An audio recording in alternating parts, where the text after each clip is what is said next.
Dante's Inferno, released February of 2010. Originally released for the PlayStation 3, PlayStation Portable, and Xbox 360. It is still available on Xbox platforms for a price of $14.99. What we have here is a third-person action game with a heavy focus on attaining combos in combat with a heavy mythological influence.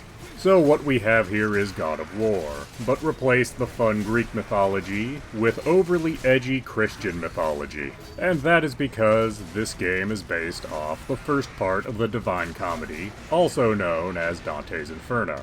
Presumably, had this game been a bigger success in its day, we might have got the other two parts of the Divine Comedy as games. I assume Purgatory would have been more of the same, and I'm not exactly sure how this heavy combat style would translate into Dante's Adventures in Heaven, but I'm sure they would have thought of something. As while this game does borrow a lot of elements from the Divine Comedy, it is not 100% faithful adaptation. We have a protagonist named Dante, here styled as a man fighting in the Crusades. I am not entirely clear if he is meant to be a knight or other noble, or just a man-at-arms. As Dante descends into hell and goes through various themed levels, he encounters Virgil, who, rather than being with him the entire time, is more of a signpost, sort of explaining what's going on and what area of hell you're in. But as pretty much everything is always themed around specific sins,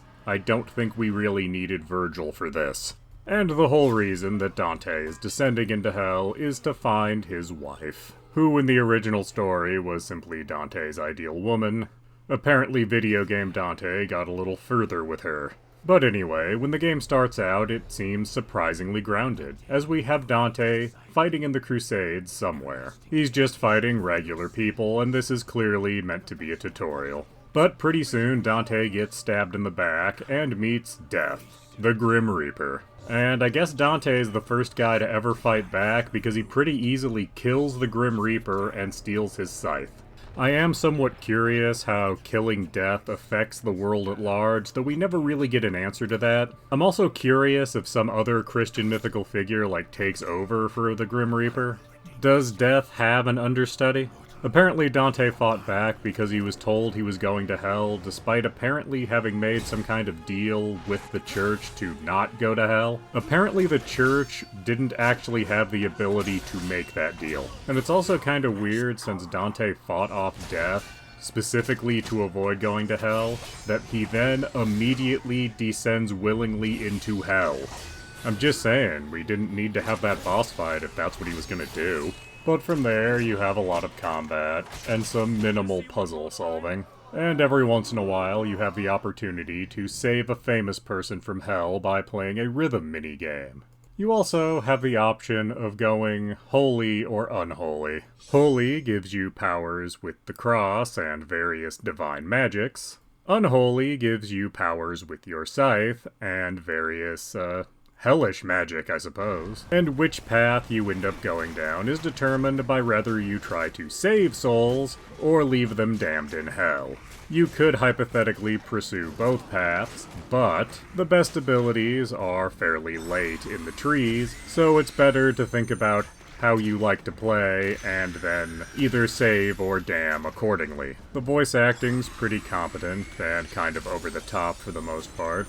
The art style, likewise, goes way over the top, and there's a lot of it that I simply can't show on YouTube. And a lot of the exposition is given directly by Virgil, but not always. At times, you'll receive information in the form of these lovely animated cutscenes, which are well animated, and make for a nice break from the very over-the-top depiction of hell.